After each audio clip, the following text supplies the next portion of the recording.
Seule l'Angleterre libérale tolère sa présence sur son territoire. Il choisit la ville de Londres pour vivre son exil. Nous sommes en 1849.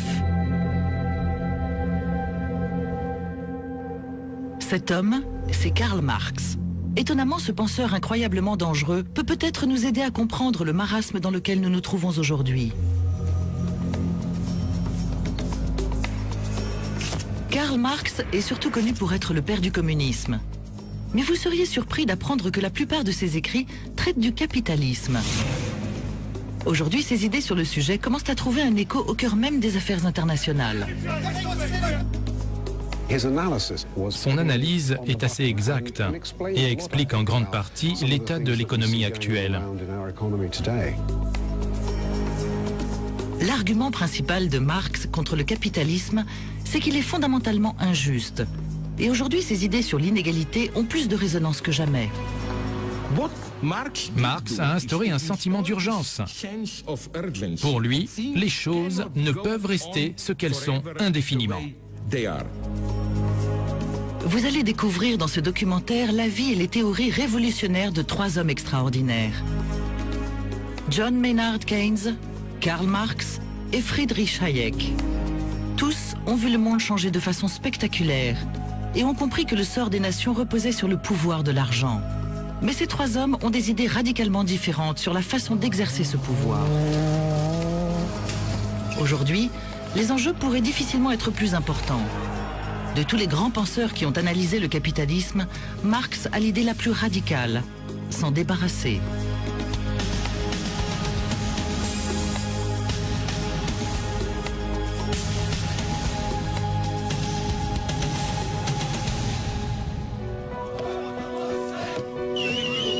En 1989, la réputation de Karl Marx vole en éclats. Pour la plupart d'entre nous, la chute du mur de Berlin marque la fin du marxisme. Des millions de personnes ont rejeté les horreurs d'un État policier violent et répressif. Et comme les pays communistes se réclamaient de Marx, ses idées furent rejetées elles aussi.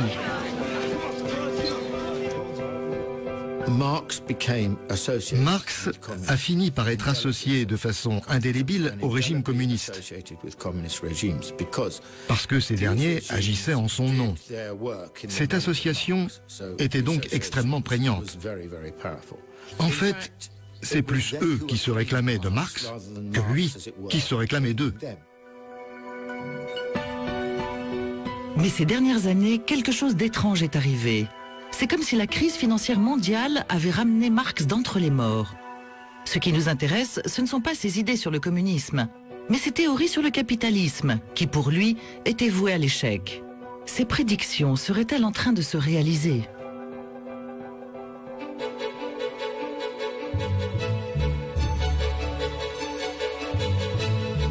Quand tout allait bien, Marx était le cadet de nos soucis.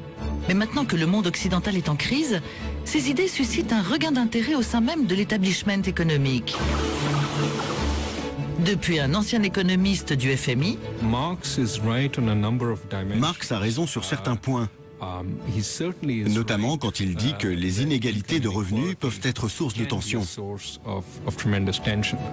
en passant par celui qui a vu la crise de 2008 arriver, il a compris que dans certaines situations, le capitalisme et la mondialisation peuvent mener à la crise économique. sans oublier un économiste d'une des plus grandes banques du monde. Il est difficile de convaincre les habitants de Chelsea ou de Chelmsford que la pensée de Marx est pertinente, mais en réalité, elle vaut la peine qu'on s'y intéresse. L'idée principale de Marx est que le capitalisme est fondamentalement instable. Il a dit que nous irions de crise en crise et que la société deviendrait de plus en plus inégalitaire. Pour Marx, le monde est divisé entre les patrons et les travailleurs. Il pense que ces deux catégories seront toujours en désaccord et que cette lutte des classes est synonyme de crise.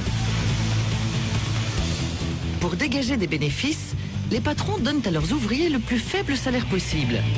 La crise survient quand les travailleurs n'ont pas assez d'argent pour acheter ce que les patrons essayent de leur vendre. Les décennies qui ont suivi la Seconde Guerre mondiale ont semblé contredire cette théorie. Des années de croissance et de stabilité ont permis aux prolétaires d'obtenir une plus grande part du gâteau. Mais cette époque est révolue. Marx dirait que cette crise est due au fait que le citoyen lambda n'a pas assez d'argent à dépenser. Et pourquoi?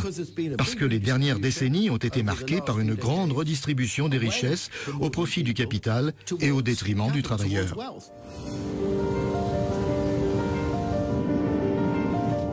Et pour Marx, il est impossible de faire machine arrière. Le capitalisme va provoquer des crises de plus en plus importantes, puis finira par imploser.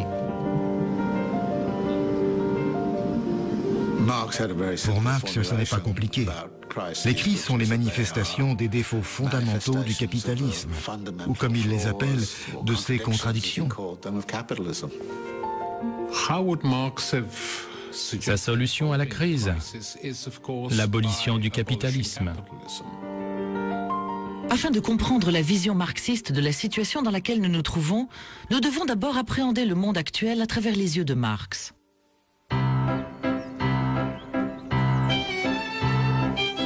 Le plus féroce critique du capitalisme est né à Trèves, une vraie ville de carte postale située au sud de l'Allemagne actuelle.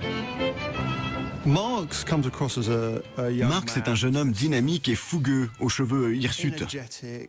On le surnommait le sanglier ou le mort, en référence à son apparence physique. Il avait plein d'idées et adorait les débats. Après un verre ou deux, il aimait se livrer à des discussions philosophiques profondes sur la nature du Christ, le romantisme allemand et la politique. Au fil de ses études, Marx remarque que le monde est divisé entre ceux qui détiennent les moyens de production, les capitalistes, et ceux qui n'ont rien, les ouvriers. Pour lui, c'est la tension entre ces deux classes qui conditionne le fonctionnement de la société. La base de la pensée marxiste, c'est le matérialisme. Si on supprime la religion, l'idéologie, la politique, c'est le rapport de l'homme avec le matériel, son besoin de nourriture, d'avoir un toit au-dessus de la tête, qui détermine la plupart de ses interactions. Ce qu'il y a d'unique chez Marx, c'est qu'il ne considérait pas uniquement l'économie comme une sphère spéciale, mais comme le principe structurant de la totalité sociale. Cette vision de l'économie et de la manière qu'elle a de façonner nos idéologies est aussi pertinente aujourd'hui qu'à l'époque de Marx, si ce n'est plus qu'à son époque.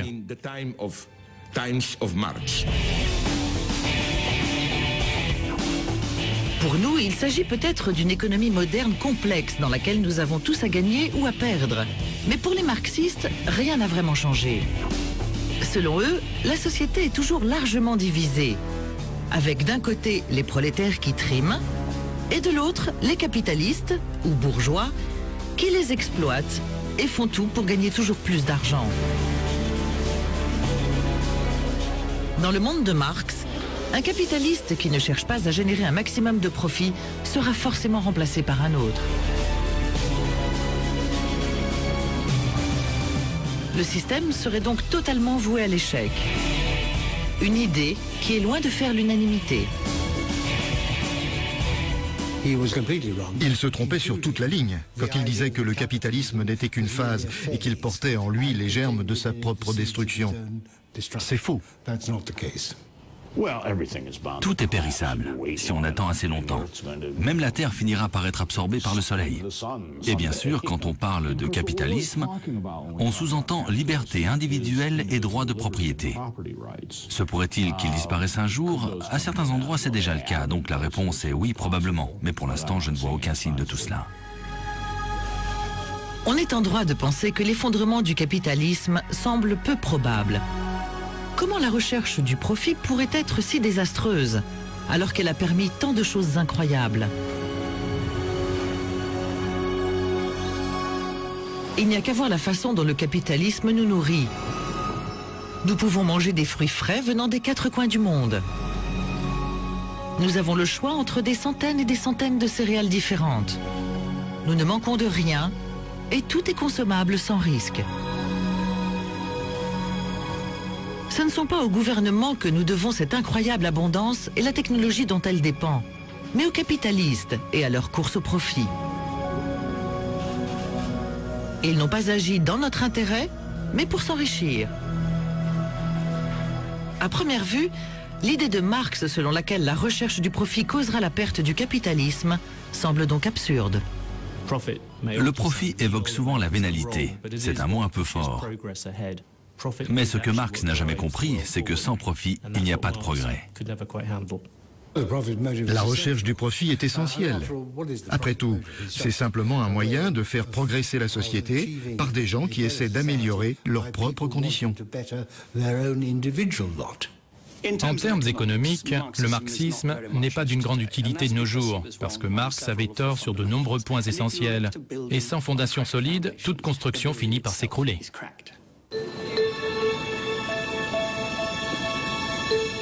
Lorsqu'on voit à quel point la recherche du profit a façonné et enrichi notre planète, on comprend pourquoi Marx a perdu la cote.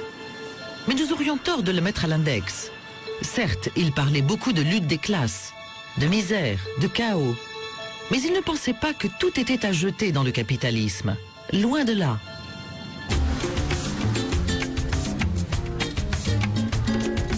Ce bar à cocktail du quartier londonien de Soho abrite un passé révolutionnaire. Autrefois connu sous le nom de Red Lion Pub, c'est ici qu'en 1847, une réunion communiste clandestine dont la portée a traversé les âges a eu lieu. C'est au cours de cette réunion qu'il est confié à Karl Marx et à son acolyte Friedrich Engels la rédaction de l'un des pamphlets les plus incendiaires de tous les temps, le Manifeste du Parti communiste.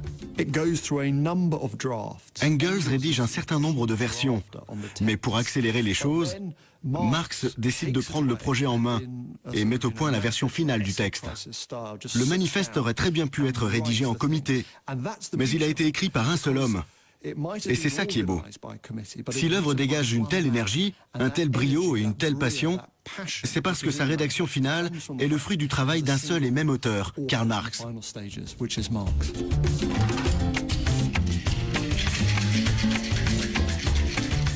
L'œuvre est surtout connue pour son appel à la révolution, mais elle contient également des passages perspicaces et admiratifs sur le capitalisme.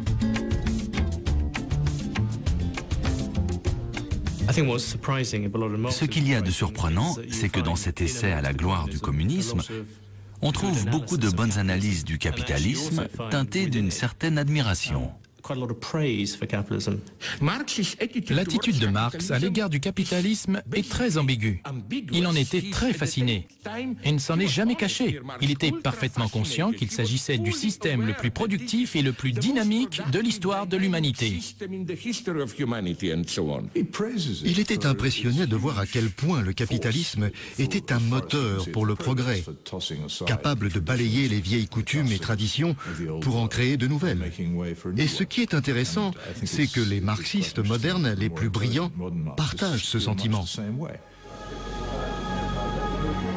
À vrai dire, Marx a bien compris que la recherche du profit permettrait de réaliser des choses incroyables. C'est elle qui la première a prouvé ce que peut accomplir l'activité humaine. Elle a créé bien plus encore que les pyramides d'Égypte, les aqueducs romains et les cathédrales gothiques.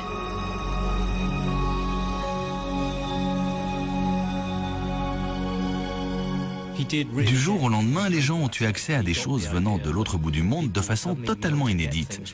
Et Marx a bien compris l'impact d'un tel bouleversement. Poussée par le besoin de débouchés toujours nouveaux, la bourgeoisie envahit le globe entier. Il lui faut pénétrer partout, s'établir partout, créer partout des moyens de communication. Elle crée un monde à son image. Mais il y a un inconvénient. La société bourgeoise moderne ressemble au sorcier qui ne sait plus dominer les puissances infernales qu'il a évoquées. Dès lors, la bourgeoisie produit avant tout ses propres fossoyeurs. Sa chute et la victoire du prolétariat sont également inévitables. Si Marx trouve le capitalisme si brillant, pourquoi pense-t-il qu'il soit voué à l'échec ?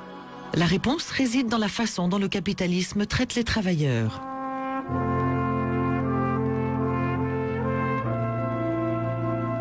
Pour comprendre son analyse des crises, nous devons d'abord appréhender le capitalisme au travers de son regard. Les capitalistes du 19e siècle ont peut-être créé bien plus encore que les pyramides d'Égypte, mais ils ont également obligé leur main-d'œuvre à endurer de terribles conditions de travail et des salaires de misère. On peut surestimer l'horreur de l'industrialisation européenne. Par exemple, en 1829 à Liverpool, l'espérance de vie était de 28 ans. Jamais elle n'avait été aussi basse depuis la peste noire. La révolution industrielle a donc eu un impact désastreux sur l'espérance de vie des grandes villes d'Europe, comme Hambourg, Berlin, Manchester, Liverpool, Birmingham et Londres. C'était une époque de changement révolutionnaire qui a eu des conséquences dévastatrices sur les conditions de vie de la classe ouvrière des années 1820 et 1830. Chez les historiens, Marx est considéré comme l'analyste prééminent du capitalisme du milieu du 19e siècle. C'est le premier homme, et peut-être même le dernier, à avoir véritablement compris l'importance des rapports de production dans ce système capitaliste d'Europe occidentale du milieu du 19e siècle. La question est de savoir si cette analyse est toujours pertinente aujourd'hui. Les déplorables conditions de travail de l'époque victorienne ont clairement façonné la pensée économique de Marx. À son époque, salaire minimum pour les prolétaires signifiait profit maximum pour les patrons, et ceux qui décidaient de mieux payer leur main-d'œuvre finissaient généralement par faire faillite.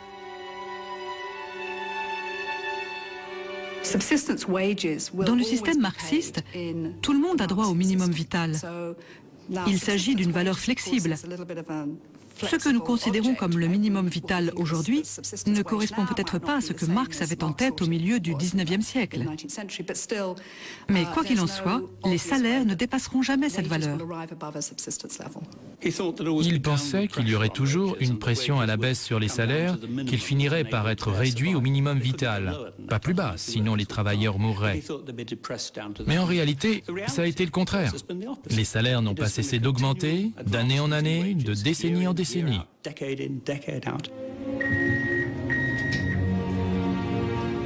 Marx se trompait. Il pensait que la situation dégénérait tellement que les travailleurs finiraient par renverser le système. Or, au moment même où il écrivait, les réformateurs commençaient à se débarrasser des pires pratiques de l'emploi. Le capitalisme s'est plutôt adouci qu'endurci. Mais l'idée selon laquelle les intérêts divergents des patrons et des travailleurs déboucheraient sur des crises, elle, semble beaucoup plus pertinente. Pour Marx, la raison dernière de toutes les véritables crises reste toujours la pauvreté et la limite imposée à la consommation des masses. Pour faire simple, si les travailleurs ne sont pas assez payés, ils n'auront pas assez d'argent à dépenser dans les magasins et l'économie s'effondrera. Pour certains, cette idée permet de bien comprendre la crise actuelle.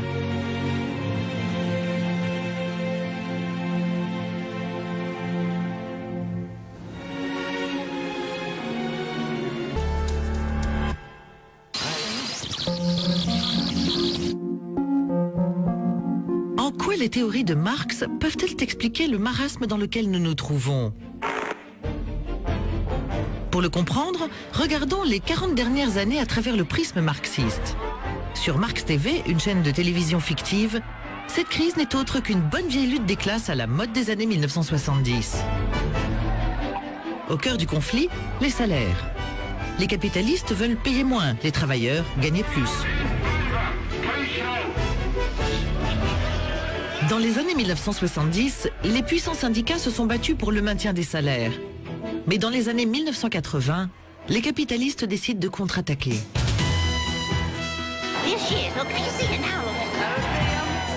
Marx aurait dit que Margaret Thatcher et Ronald Reagan ont agi dans le seul intérêt des patrons capitalistes.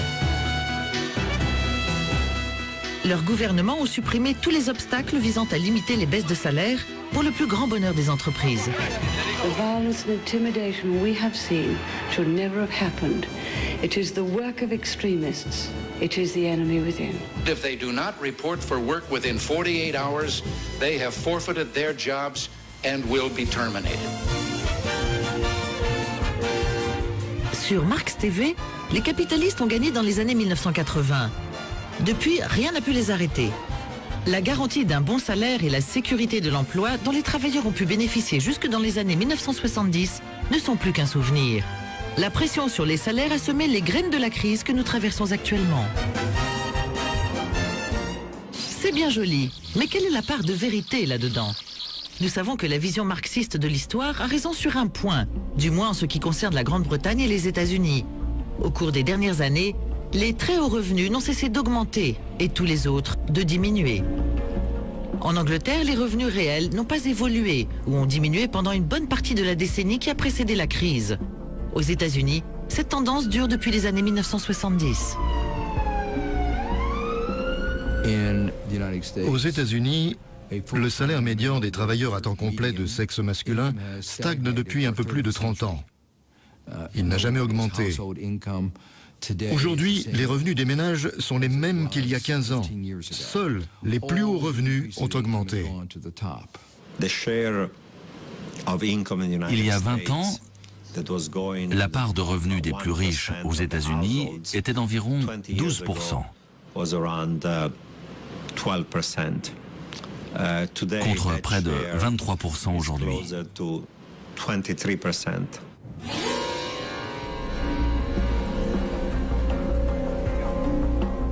Au Royaume-Uni, si les choses ne sont pas allées si loin, les inégalités vont néanmoins bon train.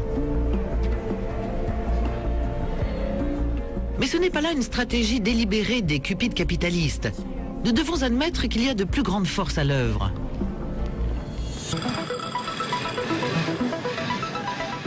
Premier coupable, les nouvelles technologies.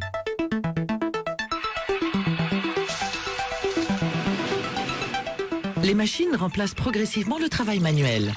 La faible demande en main-d'œuvre a accru la compétition sur le marché de l'emploi. Par conséquent, les patrons peuvent se permettre de proposer de plus bas salaires. Mais le facteur le plus significatif, c'est peut-être la mondialisation. Avec l'abaissement des barrières douanières, le monde des affaires internationales a eu accès à une gigantesque réserve de main-d'œuvre bon marché. Des millions et des millions de nouveaux travailleurs ont fait leur arrivée sur le marché, en Chine, en Inde, dans d'autres régions d'Asie, dans des pays d'Amérique du Sud comme le Brésil. Et ce processus a transformé le rapport capital-travail à l'échelle planétaire. La concurrence mondiale a mis la pression sur certains métiers, en particulier ceux que l'on peut exercer à distance. Par exemple, un analyste peut très bien être basé aux Philippines ou à Bombay pour faire un travail qui coûterait beaucoup plus cher à New York.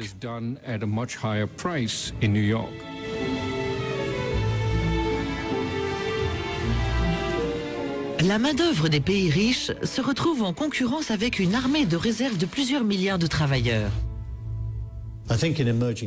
Je pense que les pays émergents sont largement en faveur de cette nouvelle donne, parce qu'elle profite à presque tous.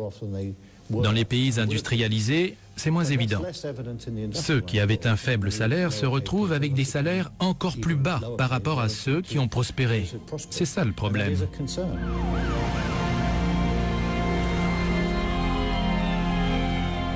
Cette analyse trouve même écho chez le dirigeant de la plus grande puissance au monde. Long before the recession, jobs in manufacturing began leaving our shores.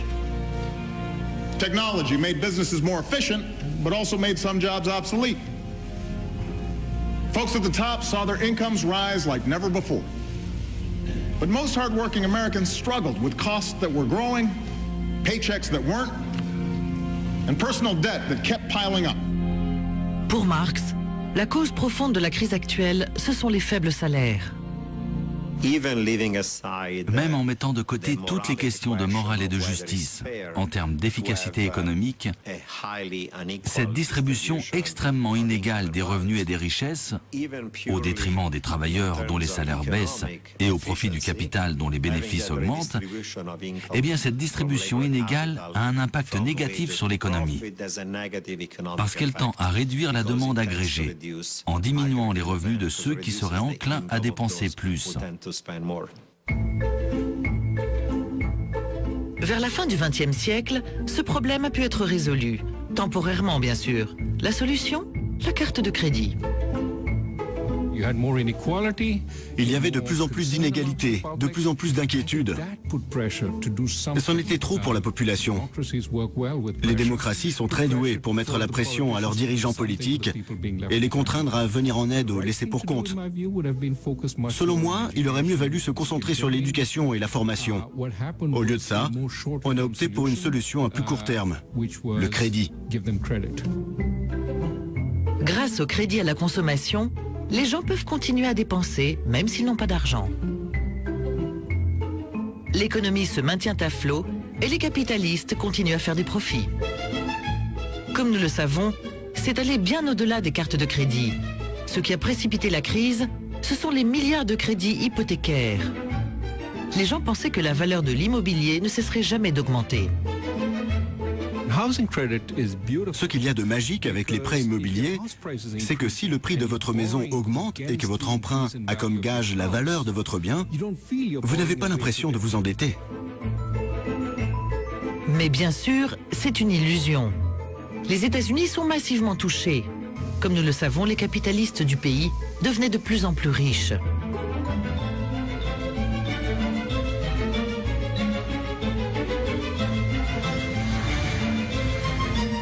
Mais pas question de dépenser leur trop-plein d'argent. Plus que jamais à l'affût du profit, ils octroient des prêts de plus en plus risqués.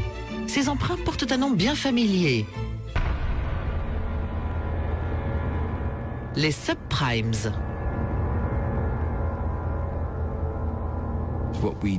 Comme les revenus de la plupart des Américains stagnaient, voire déclinaient, on leur a dit « Ne vous faites pas de bile, continuez à dépenser comme si vos revenus allaient augmenter ». Et ils ont suivi ce conseil à la lettre.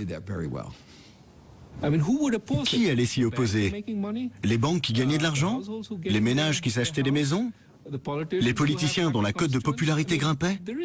Tout le monde y trouvait son compte, jusqu'à ce que tout s'effondre. Les subprimes, c'est l'étape finale de la solution à la dette face au manque de marché.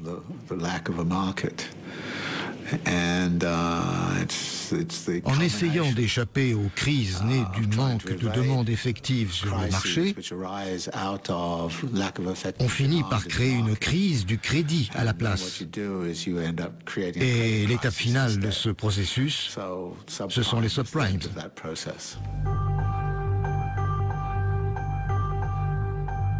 Et nous savons tous comment ça s'est terminé. Avec le recul, ça semble évident. Prêter à des gens qui n'en ont pas les moyens est tout sauf une solution durable. L'éclatement de la bulle immobilière a mis en péril les plus grandes banques de la planète. Et notre monde est tellement interconnecté qu'au lieu de se confier aux seuls États-Unis, la crise s'est propagée et a infecté le système tout entier, causant une récession mondiale.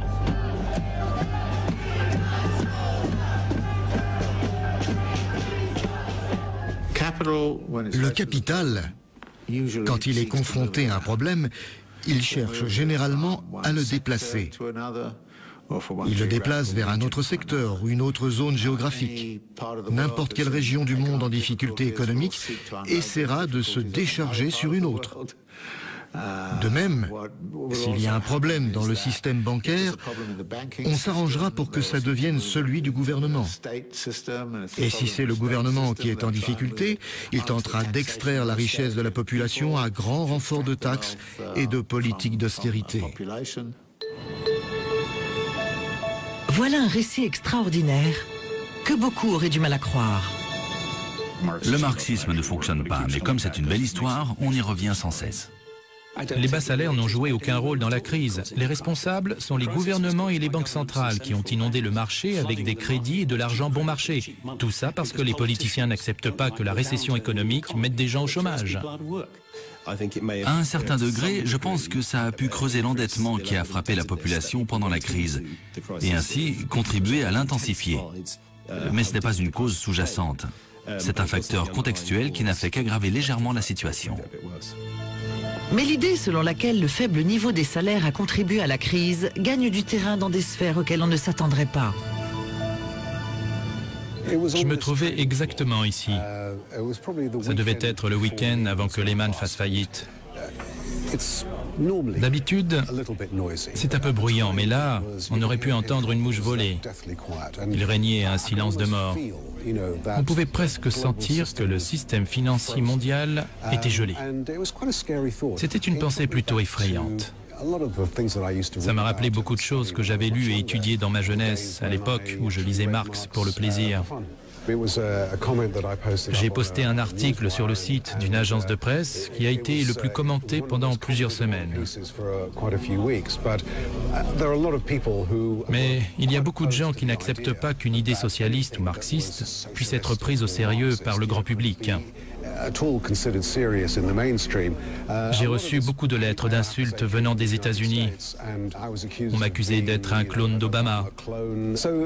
Donc, je pense que beaucoup de ces réactions négatives venaient de gens qui avaient déjà une idéologie bien tranchée. Mais les défenseurs de Marx ne sont pas forcément prêts à le suivre jusqu'au bout. À mon avis, personne ne croit sérieusement que tout cela est dû à la dictature du prolétariat. Je pense que Marx nous a permis de bien cerner le problème. Mais étant donné l'environnement dans lequel nous nous trouvons, nous devons trouver d'autres solutions. Mais Marx est catégorique. La crise est inéluctable. Si les capitalistes ne cherchent pas le profit avant tout, ils feront faillite. Alors pourquoi choisirait-il de donner aux travailleurs une plus grosse part du gâteau? Marx dirait qu'il faut trouver des moyens de sortir de la crise qui vont au-delà du rétablissement de la puissance de la classe capitaliste. Et c'est là que la révolution entre en jeu. Mais qui se révolte contre qui au juste? Pour Marx, le monde était divisé entre les prolétaires et les capitalistes. Mais aujourd'hui, cette distinction est loin d'être aussi nette. Certains patrons travaillent à leur compte et certains travailleurs détiennent des parts de leur entreprise. Dans la société moderne, qu'il s'agisse des téléphones portables ou des plans de retraite, nous avons bien trop d'intérêt en jeu dans le système pour envisager une révolution armée. Si le capitalisme survit, c'est parce que fondamentalement ça fonctionne. C'est un vecteur de progrès qui pousse les gens à avancer. Il fait appel à un sentiment naturel, l'envie d'évoluer, d'essayer d'agir pour offrir un meilleur futur à nos enfants. Le capitalisme profite à bien plus de gens qu'il ne nuit à d'autres. C'est ça la raison de sa longévité. Mais qu'en est-il des déçus du capitalisme? Qu'est-ce que Karl Marx aurait à leur proposer? Étonnamment, malgré toutes ses critiques sur ce système, il ne fournit aucune piste pour une autre solution plus juste.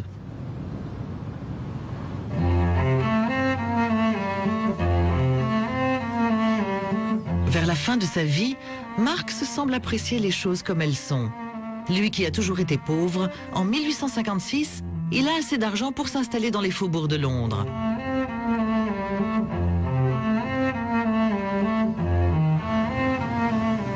Le jeune Trublion semble alors faire partie de l'establishment. Il passait des journées à se promener dans le parc d'Hampstead Heath, à écrire des lettres, à lire le Times, à s'occuper de ses finances, à s'inquiéter de ses filles et du prix de leurs leçons de piano. À bien des égards, on peut dire que Marx menait une vraie vie de bourgeois. Marx ne voulait pas précipiter la révolution. Pour comprendre pourquoi, penchons-nous sur sa vision de l'histoire.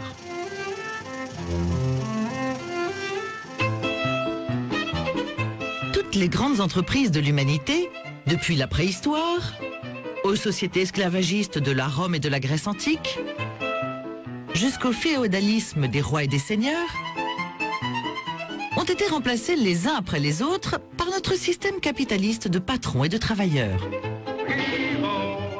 Incroyablement injuste, mais également incroyablement productif. Pour Marx, ce n'est qu'une fois que nous aurons tiré le maximum du capitalisme que nous pourrons nous permettre de faire la révolution. Comme il le dit, la dernière heure de la propriété privée capitaliste a sonné. Les expropriateurs sont expropriés à leur tour pour être remplacés par... plus ou moins rien. Marx ne propose aucune autre solution. Plutôt fâcheux. Marx n'était pas du genre à donner un guide en 5 étapes intitulé « Comment passer du capitalisme au communisme » avec des instructions sur la façon de procéder. C'est à nous de trouver. Lui est juste là pour nous permettre d'élargir nos horizons. Y a-t-il une autre option que le capitalisme ? Aucune idée. Évidemment, tout est possible. Le silence éternel, la famine, la fin du monde. Mais une solution concrète, je ne sais pas. Il n'y a rien qui me vienne à l'esprit et je ne vois pas l'intérêt. C'est comme se demander s'il y a une alternative au temps qu'il fait. Je pense que s'il avait vécu 10 ans de plus et qu'il avait explicité sa vision d'une république socialiste, il aurait épargné au monde pas mal de tracas.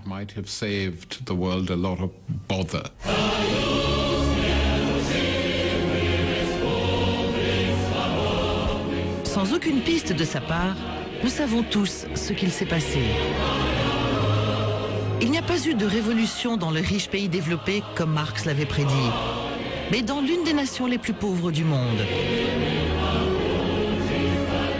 Certes, la Russie soviétique dépasse de loin le marxisme, mais il s'agit néanmoins d'une tentative pour essayer quelque chose d'autre. Et nombreux sont ceux qui ont tiré une leçon de cet échec. À vrai dire, il y a différentes formes de capitalisme. Certains ont une démocratie un peu plus sociale, d'autres sont plus proches du laisser-faire. Et il existe un continuum entre eux. Mais face à la grande question, vous préférez un système communiste ou capitaliste? Les avis sont plus ou moins unanimes.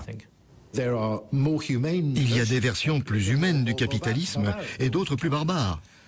Mais je ne pense pas qu'il existe d'alternative systématique au capitalisme. Y en aura-t-il un jour? Oui, je pense. Après tout, rien n'est éternel. Absolument rien. Et le capitalisme ne fait pas exception à la règle. Mais tous ceux qui cherchent une solution plus juste que le capitalisme savent qu'ils ne peuvent pas répéter ce qui s'est passé à l'est du mur de Berlin. Dictature, oppression politique et des millions de vies brisées.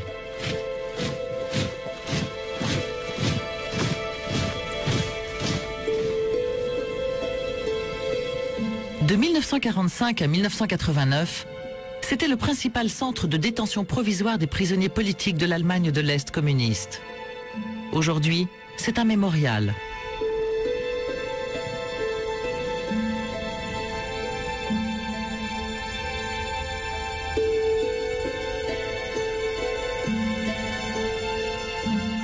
Des endroits comme celui-ci expliquent peut-être pourquoi même les plus féroces critiques du capitalisme envisagent rarement de le remplacer sérieusement.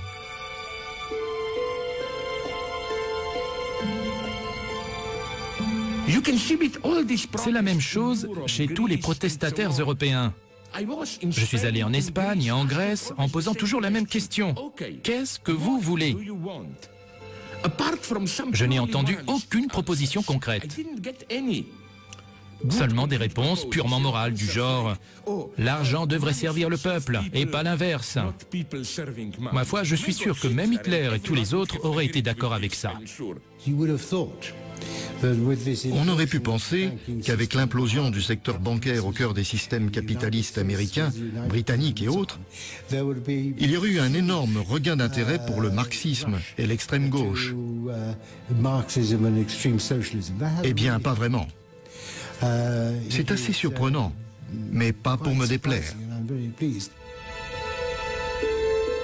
Mais si le souvenir de cet endroit finit par s'estomper, pourra-t-on envisager un autre système que le capitalisme? Ou ne sera-t-on jamais capable d'oublier la leçon de ce qui s'est passé ici? Si on supprime le libre marché, les gens n'auront plus la possibilité d'échanger librement avec les autres, d'acquérir les produits dont ils ont envie et de sacrifier ceux qui leur plaisent le moins. On les prive de la possibilité de s'enrichir et d'améliorer leur vie. Ça fait partie de la nature humaine.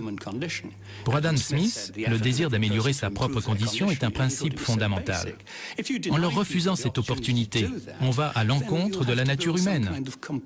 On les force à se comporter différemment de la façon dont ils auraient spontanément agi. Chercher une autre option que le capitalisme revient à dire que le capitalisme est un système et pas une réalité. C'est penser que la nature humaine peut être changée.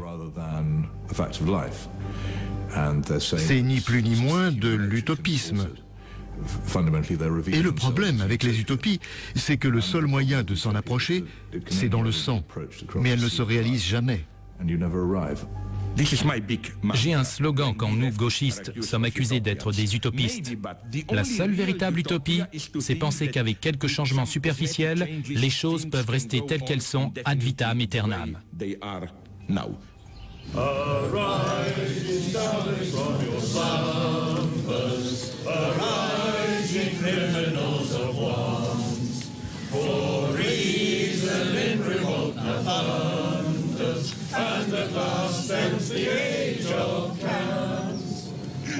Karl Marx s'éteint en 1883. Sur sa tombe, son collaborateur et ami de toujours, Friedrich Engels, déclare « Son nom et son œuvre vivront dans les siècles ». Son nom a vécu pendant la majeure partie du XXe siècle, souvent pour les mauvaises raisons. Cependant, nombreux sont ceux qui aujourd'hui pensent encore que le capitalisme n'est pas la seule option qui s'offre à nous. Marx a réuni des analyses économiques concrètes avec un certain espoir d'émancipation. Le message est toujours aussi beau. Peut-être que vous, les gens ordinaires, avez une chance. Franchement, je ne suis pas du genre à faire des éloges, mais si je devais rendre hommage à Marx, je le comparerais à son personnage préféré de la mythologie grecque, Prométhée, qui a fait cadeau du feu aux mortels. Comme lui, Marx a donné aux citoyens du monde entier le feu nécessaire pour transformer leur vie à jamais.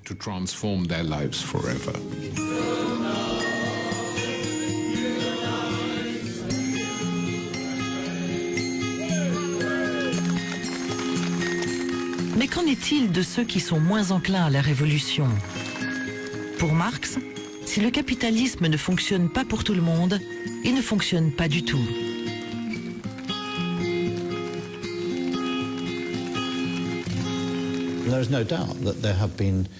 Il y a eu des changements significatifs en termes d'inégalité et de distribution des revenus qui nous poussent à nous interroger sur les bénéfices des développements de la production et de la prospérité que nous avons connus. On ne peut pas se permettre de penser que les bienfaits d'une économie de marché et la prospérité qu'elle engendre seraient possibles sans un engagement collectif pour le maintien du système. Et pour cela, les gens doivent croire qu'au bout du compte, tout le monde sera gagnant. On dirait que les mauvais côtés du capitalisme que l'on a pu voir au XIXe siècle sont en train de réapparaître au XXe et au XXIe siècle. Bien sûr, aujourd'hui, les conditions de santé sont bien meilleures et le niveau de vie beaucoup plus élevé. Néanmoins, les choses ne sont pas ce qu'elles devraient être et n'évoluent pas comme elles le devraient.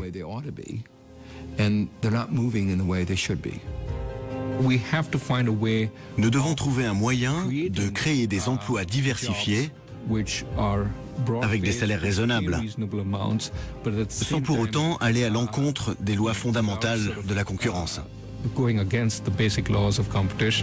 Karl Marx avait raison de dire que le capitalisme était intrinsèquement instable et souvent injuste.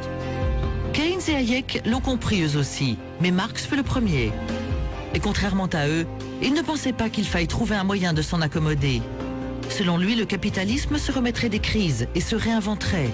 Mais un nouveau système plus convaincant finirait par apparaître et le capitalisme s'effondrerait. Les théories de Marx sont pertinentes à bien des égards. Mais sur ce point, il semblerait qu'il se soit lourdement trompé.